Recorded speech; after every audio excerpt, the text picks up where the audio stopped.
Great news. Today we're going to be talking about counter offers. This is an actual live contract from literally the last 2 weeks that came in from one of our associates. I have pulled out all of the identifying information as to not embarrass anybody. All right, so we go through and we're just going to talk about the actual counter offer process and where people mess up a lot, okay? So we'll just kind of get the regular terms here right. $600,000 purchase price, that's a pretty good number, right? This is an offer. We represent the seller in this transaction, closing March 1st. All right, so about a 45-day close from offer date, $6,000 earnest money via check, 10 days due diligence, right?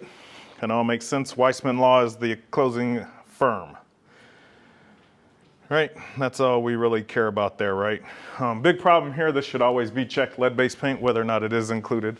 So make sure you're checking all your boxes. Moving on. So this is the first counter that our side sent, right?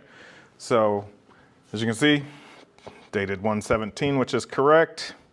When it was made, going through, countered at $635,000, right? So $35,000 more. We're closing on February 27th instead of March 1st. $12,000 in earnest money instead of $6,000 with a 7-day due diligence, right? And they have 1 day to respond to it by 6 o'clock the following day. This was done on the 18th, right? Pretty standard. Everyone agree? Yes? All right. No other modifications here. Okay, that's our side. I don't need all that, I suppose. I could have left all that out. All right, here is the counter offer back from the other agent, right? Original 117 coming back. $610, $610.000, that's a period, not a comma. I mean, but I think we all could agree that that's $610,000. And 10 days due diligence, right? So what are our terms as of right now? $12,000 earnest money. $12,000 earnest money, $610 is the purchase price. We haven't agreed to it, but they're kind of going back on that. But we'd all say that $12,000 is the earnest money. They're saying, okay, we'll agree to the $12,000 earnest money, but we want 10 days of due diligence, and we'll also agree to close on February 27th, right? Yeah. And $610, so right now we're just negotiating purchase price back and forth with the inspection and due diligence. Everybody on board with that? Yeah. Yes? Okay, perfect. All right. Also, sellers shall provide HOA covenants and restrictions to buyer within 48 hours. Yeah, sellers shall provide number of years of any roof or shingle warranties that are still in effect. All right, that's not a big deal. That's part of due diligence anyways, right? If the seller doesn't provide them to them, the buyer can terminate within their due diligence. Pretty standard stuff there. All right. So I'll tell you what happened on this one. In the meantime, the seller received a second offer on the property, right? And so now this buyer that countered is going, no, we want this property. So they send over another counter that is dated after the last counter before we responded. And so this is a second counter to the seller, right? So let's go over these terms real quick. They jumped up and said, we'll do $625,000 and agree to and that was marked out, so we'll agree to the 7 days due diligence. All right? So my question to all of you, and then the seller shall provide information, right? Who wants to talk about the terms that we have agreed to on this? There's a misunderstanding of the earnest money as well. No. Keep going. So who thinks the purchase price is $625,000? Raise a hand. Raise your hands if you think 625. This is the last one. This one was executed by all parties and accepted. This is the last counter offer back and forth. It's the second buyer counter, right? So 625 is the agreed to purchase price. Agreed? $12,000 earnest money, agreed to earnest money. Due diligence 7 days agreed to. Yes. Closing date February 27th agreed to. Yes. No. No, no, no, no, no, and no. I will say that the agreed to purchase price is $625,000 and the due diligence is 7 days. The earnest money is still $6,000 and we're still closing on March 1st. Does anybody know why? It wasn't in the counteroffer before this. Well, it wasn't. They were in the counteroffers before this. I mean, we went back and forth and back and forth. Here's the trail of the documents. Anybody? Does anybody know? If you know, raise your hand. If you know where the problem is. Just you, Jasmine? Well, they didn't sign it all completely in the final counter with everything agreed upon that they wanted to change. That's fair. That's fair. So I'm going to help you all out here, right? So we'll just kind of jump to it real quick here. This is the counteroffer that was accepted, right? It's signed by all parties, everything's initialed, all that good stuff.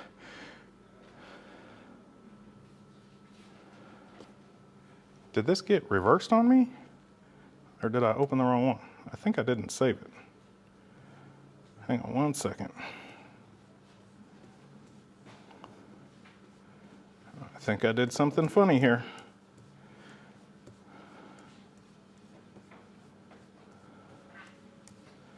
There should be one page left. There we go. This form is called the counteroffer or modification of the unaccepted original offer, right? So when you're countering back and forth, all the terms that you're countering back and forth, none of it matters. The only thing that matters is the purchase and sale agreement and the counteroffer that was accepted.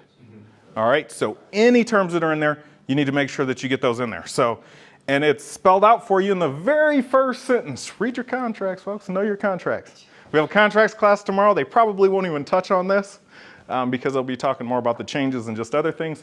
But previous counteroffers rejected. So all the terms and all the other counteroffers are rejected, right?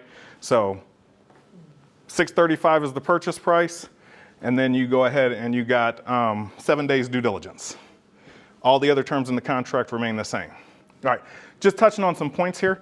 All the amendments and such that are in the, or exhibits that are in the original contract, when you do a counteroffer form, you're not required by law to go back and sign all of those exhibits.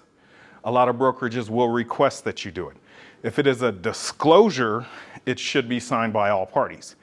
And the reason that is because a disclosure happens from the seller side first, right? The seller should already have signed disclosures from the seller side, and then the buyer is signing it with their initial offer, right? And then the counteroffer would be changing any of those terms, potentially. Make sense? So that's why those should always be signed by both parties, because the seller should sign first, then the buyer would sign with their offer. All right?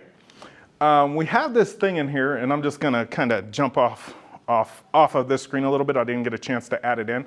There is a special stipulation. How many of you know it, the conformed offer? So you can do a clean contract. It's written in here as well. A clean copy of the agreement at any time prior to closing. Either side may request that they do a conformed copy. There's a special stipulation that you'd put in that contract that says that it is a conformed copy. One of the things that came up on this is, in this contract, all parties think that it's $12,000 earnest money and the closing date is February 27th, which is not the case, right? So the first question is can we do just a conformed copy where everybody agrees that this is what everybody says is the terms of the contract, and we all agree that it's a conformed copy? We can't do that because it says conformed copy in the agreement. Where does it say it at? Somewhere up there.